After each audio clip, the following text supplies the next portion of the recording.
వరద బాధితుల కోసం కేటాయించిన కూరగాయలు నిత్యావసరాలను పక్కదారి పట్టించారు సివిల్ సప్లై అధికారులు. ఏలూరు జిల్లా వేలేరుపాడులో ట్రక్కుల్లో తరలిస్తున్న నిత్యావసరాలను పట్టుకొని రెవెన్యూ శాఖ అధికారులకు అప్పగించారు స్థానికులు. పునరావాస కేంద్రంలో స్టోర్ చేసిన 40 బస్తాల ఉల్లిపాయలు, 31 బస్తాల బంగాళదుంపలను చింతలపూడికి తరలిస్తున్నట్లుగా గుర్తించారు. స్వయంగా సివిల్ సప్లై అధికారులే దగ్గరుండి వాటిని తరలిస్తూ ఉండటం గమనార్హం. ట్రక్కులను అడ్డుకొని ప్రశ్నించిన స్థానికులకు పొంతం లేని సమాధానం చెప్పడంతో అసలు విషయం బయటకొచ్చింది.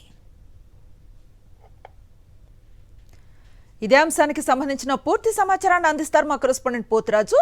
పోతురాజు, ఎట్లా జరుగుతోంది ఈ వ్యవహారం, ఎలా ట్రేస్ చేశారు? అనుసరి చూడొచ్చు. ప్రధానంగా చూసినట్లుగా ఏలూరు జిల్లాకు సంబంధించి పోలవరం ముంపు మండలాలకు సంబంధించి వేలేరుపాడు, కుక్కునూరు మండలాల్లో తీవ్రంగా వరద ప్రభావం చూపింది. ఉన్నటువంటి వరద బాధితులు సుమారు ఎవరైతున్నారో 5,000కి సంబంధించినటువంటి జనాభా ఉన్నారు. వీటిని పునరావాస కేంద్రాలకు తరలించారు.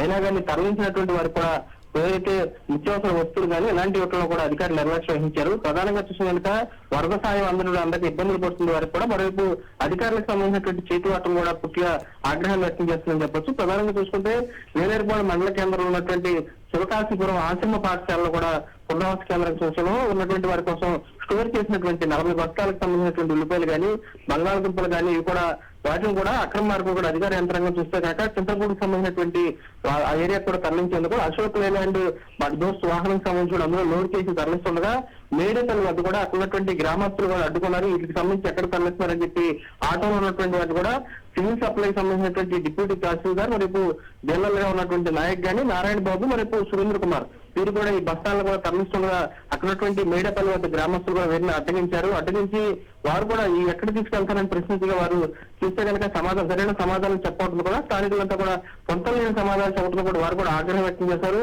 వరద బాధితులకు అందాల్సినటువంటి సాయాన్ని కూడా కందిపప్పులాగా మెక్కేస్తారంటూ కూడా వారికి కూడా చివాట్లు పెట్టినట్టు తెలుసుకోండి.